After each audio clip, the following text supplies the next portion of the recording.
Hey guys, so today I'm going to show you how to do an FD conversion on a 8th gen Civic. So first off, I'm just going to go through a quick explanation. You're going to have to take your bumper off because to do the FD conversion, you're going to need the taillights and everything. So taking the bumper off is pretty easy. There's going to be one screw right there holding it in, which goes into there. And there would be another one, but since I have cut fenders, yeah, it's just not there. So, there's going to be those screws on each side, and then we're also going to have one right here, which goes right there, and another one. And these are going to be Torx bits. If it will focus, it won't. Anyway, so just those two, and then all you gotta do is just pry on the corner and just keep prying and it'll all pop out.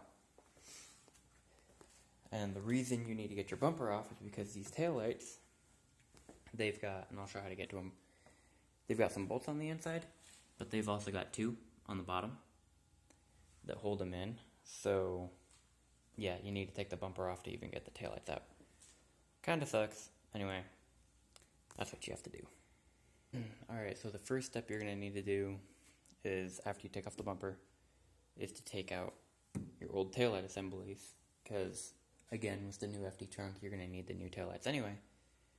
So to get these out, it's really simple. There's a little clip right here, You just simply need a flathead screwdriver to just stick in there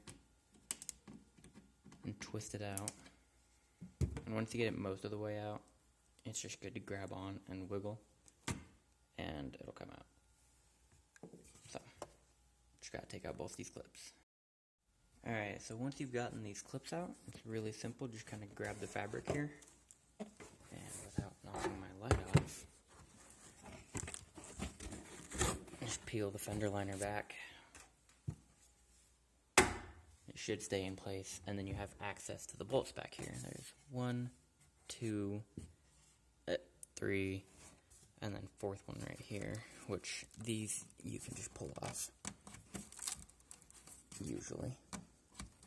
This one's being a bit of a brat. Pocket screwdriver. I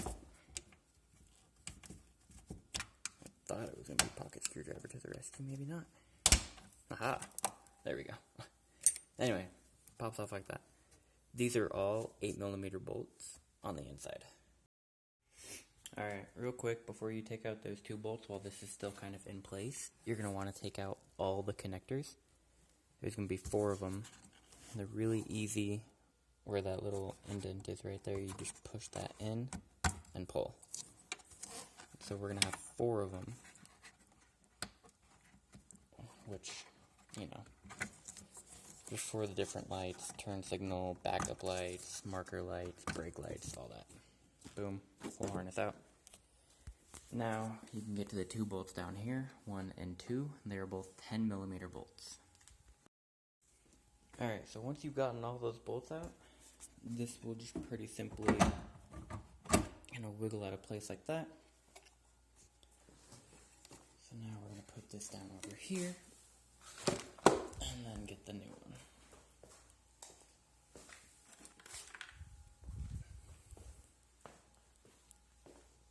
So, actually, quick comparison of these two. On the outside, they look the same.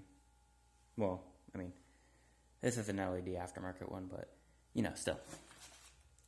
This little bracket on the bottom, it's held in by a screw right there, which will screw into right here. Boop. So, that's pretty simple. You will have to transfer that. Here's the fun part. So, these, the new ones, only have 1, 2, and 3 bolts, as opposed to that one 4. So, the problem is, this one won't actually have a spot to bolt into. That's just going to go through an open spot. I'll show you in the body. And you will have to drill a new hole for this one, for everything to actually line up, because the distance between these two is not the same as between these.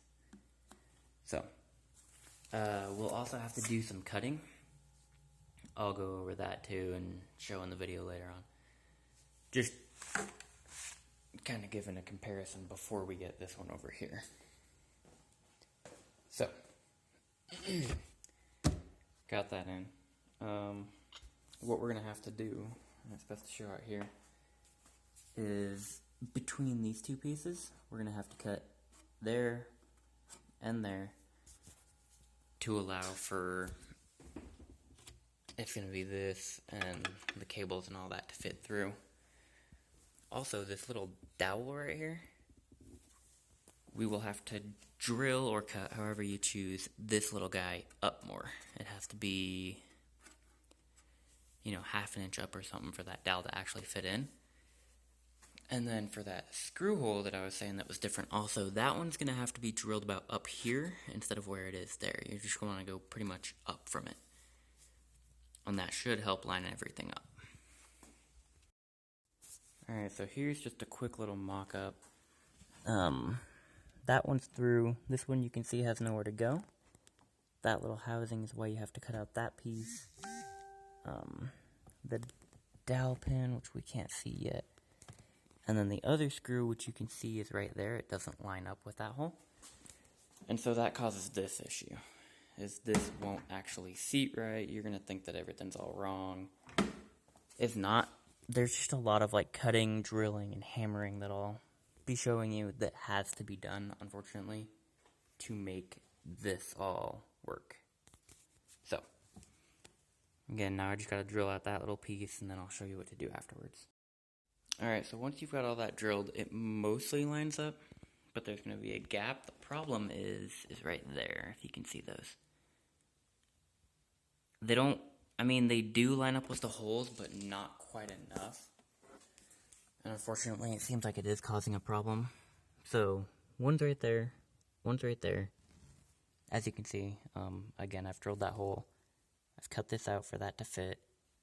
So, again, 1 and 2, and they're really simple when you take this assembly out.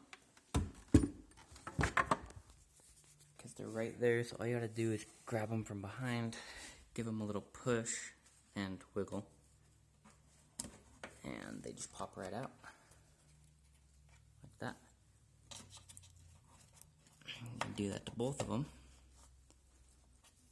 And then this assembly theoretically should fit.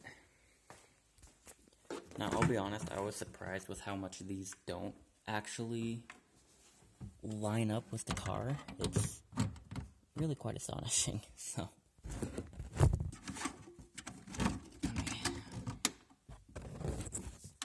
So if you're having problems with these, don't be alarmed or anything. It just seems to be how this is.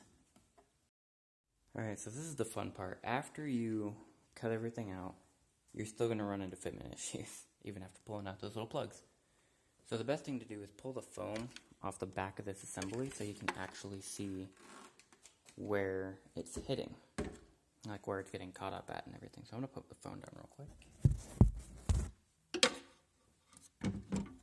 Line this up. Alright, so, sorry. So as you can see, there's a gap right here. It's not quite sealing up. And I'm figuring out the problem is now, is when you take off the foam, you can see all the plastic where it's touching and everything. And the problem is right there. Alrighty, so again, the problem was that piece of plastic. And the one up here too. Oop. So the best thing to do is literally just to get a hammer and then just start smacking it, bend those pieces out. And then you can actually get it in. As you can see, I've bolted it up. And the fitment will be a lot better. There's still a little bit of a gap. That just seems to be how these are. So, yeah. Alright, so one more part. For these taillights, how they plug in is a little goofy. So you've got this connector right here. So what you have to do is you have to go to your original headlight assembly. Take out this upper one. This is for your brake light, running light, anything kind of light. And I can't do this with one hand because I'm going to break the assembly.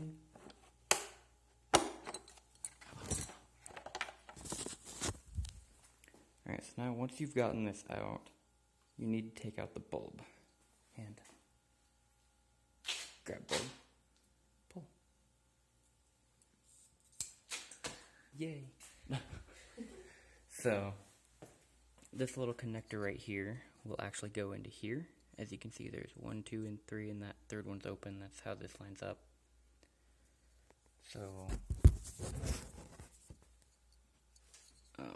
me again? Hand. No. With the camera.